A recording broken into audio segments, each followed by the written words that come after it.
Maandiko inasema Warumi 3:23, for all have sinned and fallen short of the glory of God. Wote wametenda dhambi na wamepungukiwa na neema ya Mungu wote. Maana Yesu alijua sote tumetenda dhambi, akachukua dhambi zetu zote, dhambi za dunia nzima, dhambi za watu wote waliokuwa wamezaliwa, watakaozaliwa baadaye, watakaokuja baada yetu, akajitwika dhambi zao na akazilipa pale msalabani Kalvari. Wapendwa, dhambi sio kitu ya kuchezewa. Sin is ugly. Sin is ugly, wapendwa. Maandiko inasema in Mark 15:33, at noon darkness came over the whole land until 3 in the afternoon. Maandiko inasema Yesu alipokata roho, kuanzia saa 6 ya mchana hadi saa 9 jioni, masaa matatu, jua likawa giza. For the first time in history, the sun was switched off. Kwa sababu Mungu hangeangalia dhambi, Mungu hangetazama dhambi tena. Jua likazimwa, halikutoa mwangaza for 3 years. Wapendwa, dhambi si ya kucheza, is a horrible thing. Ndio maana Yesu alikuja ili achukue dhambi zetu, ili achukue makosa yetu. Alijua hii. He knew the consequences of sin. It is death. It is eternal death, eternal punishment.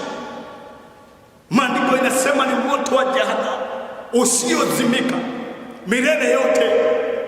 Biblia inasema kukawa giza, because sin is horrible. After this he said, it is finished. Baada ya kupewa kinywaji cha kumtuliza, baada ya kupatiwa divai iliyokuwa imechanganywa na nyongo ili ajitulize, maandiko inasema alipoionja tu akasikia ni damu, akaikataa. Na maandiko inasema hatimaye akasema maneno haya, na haya ndiyo yalikuwa maneno ya mwisho ya Yesu. Akasema it is finished. It is finished. Hii ni kumaanisha nini? What did he mean when he said it is finished? Because those were the last words that Jesus spoke on that cross of Calvary. It means that I have conquered. Nimeshinda. Nimelipa deni. Nimechukua dhambi za watu wote mwilini mwangu, nimezitundika msalabani. Nimechukua aibu yote, nimechukua laana, nimechukua deni zote, uchungu wote, hukumu yote nimeichukua mwilini mwangu. He said that it is finished. Na aliposema hayo, wapendwa, maandiko inasema akakata roho. Aliposema hayo akakata roho. What are some of the lessons ambazo tunaweza kujifunza na Good Friday? Nime-highlight machache tu mambo ambayo tunaweza kujifunza nayo.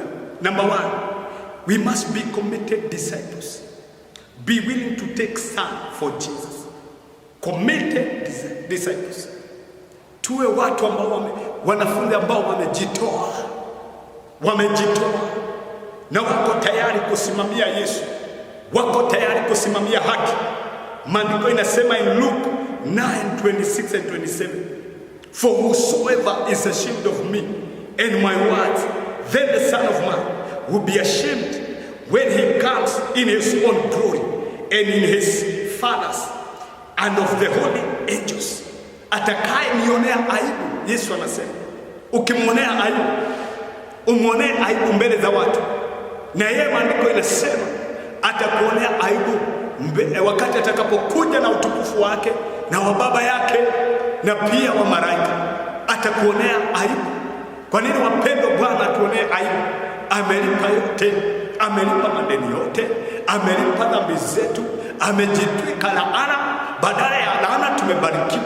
Maandiko inasema, how shall we escape if we ignore such a great salvation? Praise the name of the Lord. Maandiko inasema, Paul akasema in Romans 1:16, for I am not ashamed of the gospel, because it is the power of God to salvation. Mimi sionei injili ya Bwana aibu, sionei injili ya Yesu aibu, maana ninajua hii ni nguvu ya Bwana ya kukomboa, hii ni nguvu ya Bwana ya kuokoa. Sionei aibu injili ya Bwana. Usione aibu, usionei injili ya Yesu aibu, usionee mauti ya Yesu aibu, usione aibu, maana hii ni nguvu ya Bwana ya kutuokoa. Yesu aliaibika, lakini hakuona aibu, alidharau aibu. Ndio maandiko yanasema aibu ya msalaba. Alisulubiwa akiwa uchi, hana nguo, kwenye njia pana, watoto wanapita, wanawake wanapita, lakini Yesu, maandiko inasema, akaidharau aibu ya msalaba. Mpendwa, usiogope, usiaibike, kwa sababu usimwaibikie Yesu.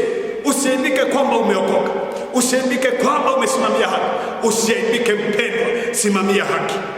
Praise the name of the Lord.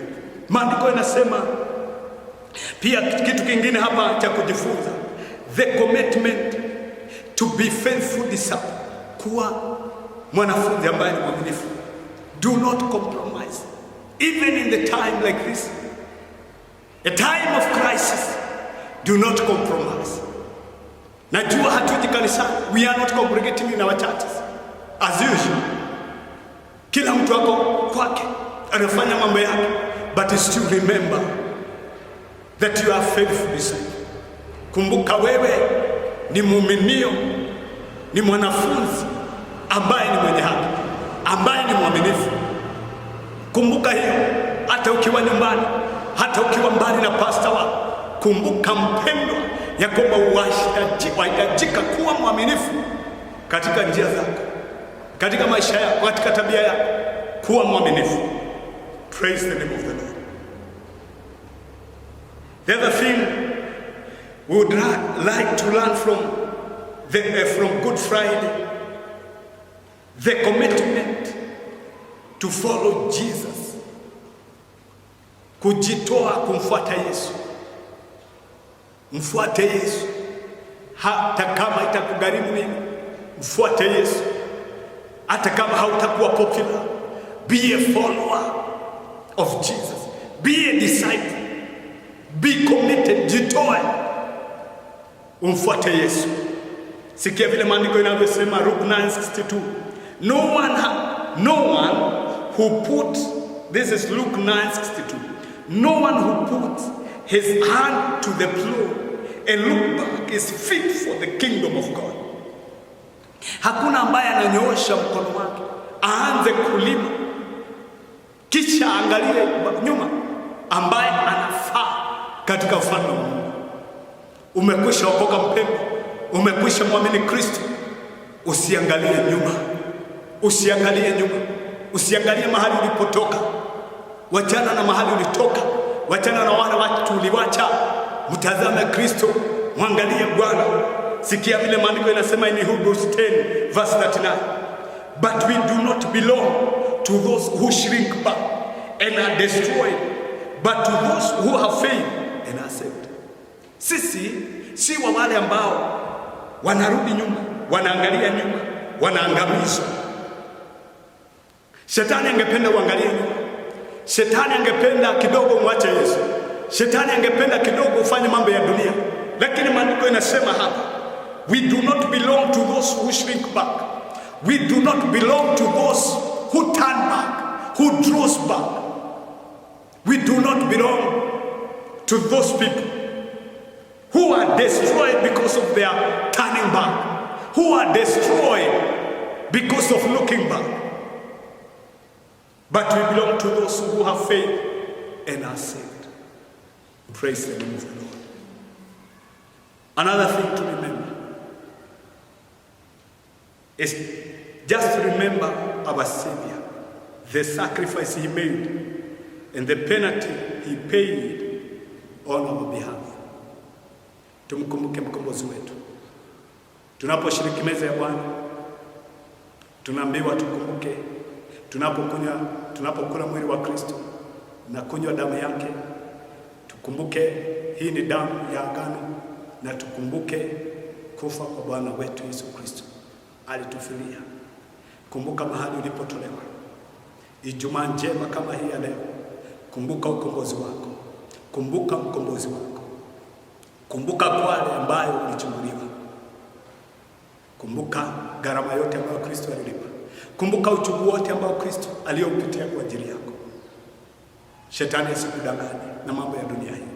Mtazame Yesu, yeye ndiye ana uzima wa milele. Biblia inasema he came that we may have life in abundance. Mtazame Yesu, mkumbuke Yesu, mkumbuke muumba wako wakati ungali uko hai. Mkumbuke alikuita, aliyekuchagua, aliyekufilia msalabani, aliyebeba laana zako. Mkumbuke yeye pekee, katika jina la Yesu. Mungu uzima na wabariki. Nimeshukuru kwa wakati huu.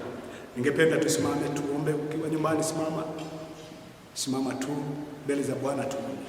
Baba, katika jina la Yesu, ninakushukuru kwa sababu ya nafasi hii ambayo umetupatia Bwana, tukaweze kushiriki neno lako. Bwana, uinuliwe na utukuzwe. Tunapokumbuka kufa kwa Bwana wetu Yesu Kristo na kufufuka, Bwana, kwa ajili yetu tunakusifu na tunakutukuza. Asante kwa sababu ulibeba dhambi zetu, ulibeba makosa yetu, ulibeba hukumu zetu na ukatuondolea hata na hizo hukumu, Jehova. Na sasa Bwana, kwa sababu ya kukuamini, tumekwisha kufanyika wanao, tumekwisha kufanyika warithi pamoja na Yesu Kristo katika ufalme wa baba yake na baba yetu, katika jina la Yesu. Ninakushukuru kwa sababu ya wote ambao umechagua. Asante kwa sababu ya wote ambao umeita katika mwito huu. Bwana, ukawadumishe katika jina la Yesu. Bwana, ulisema it is finished. Ulisema yote yamepita, yote yameisha. Ninakushukuru maana laana zote zimekwisha ondolewa katika jina la Yesu. Uchungu wote Bwana ambao ulikuwa umetukondolea macho, Bwana, hukumu ya jehanamu umetuondolea. Baba, pokea sifa. Ninainua nchi yetu mikononi mwako. Ninainua bara la Afrika mikononi mwako. Ninakumbuka mabara zote Bwana mikononi mwako. Wakati huko na magonjwa Bwana, ninaomba ukakumbuke upendo uliokuwa nao katika msalaba wa Kalvari. Ulikataa kunywa divai iliyochanganywa na nyongo ili usikie uchungu wote Bwana. Tazama, kuna watu walio na uchungu wa magonjwa, uchungu wa maumivu. Bwana, kwa jina la Yesu ukawaponye. Bwana, ulipigwa mijeledi ili sisi tuweze kupokea uponyaji. Ninaomba katika jina la Yesu. Bwana, tazama dunia nzima, haswa hata nchi yetu ya Kenya. Bwana, kuna hofu, kuna uoga kwa sababu ya ugonjwa Bwana ambao hauna dawa. Jehova, ninaomba kwa jina la Yesu. My God, remember your love. Remember your love, King of glory. And remember your mercy, O God. Remember the covenant of the New Testament. In the name of Jesus. Bwana, ukumbuke, uponye nchi yetu ya Kenya. Utusamehe dhambi zote na makosa katika jina la Yesu. Utuondolee janga hili, utuondolee magonjwa haya, utufanye kuwa viumbe vipya Bwana, katika jina la Yesu. Bwana, ugonjwa huu hautatumaliza, ugonjwa huu hautatuangamiza katika jina la Yesu. Kanisa lako litasimama, hili kanisa ambalo ulinunua pale msalabani Kalvari, hili ambalo lilipa deni yote kikamilifu Bwana, litasimama tena, litasimama tena. Ulisema utajenga kanisa lako na milango ya kuzimu haitalemeza. Uinuliwe na utukuzwe. Ni kwa jina la Yesu Kristo aliye Bwana na mkombozi wetu tumeomba na kuamini. Amen. Amen. Mungu awabariki. Tutakutana siku ya Jumapili katika Easter Monday for another sermon. God bless you.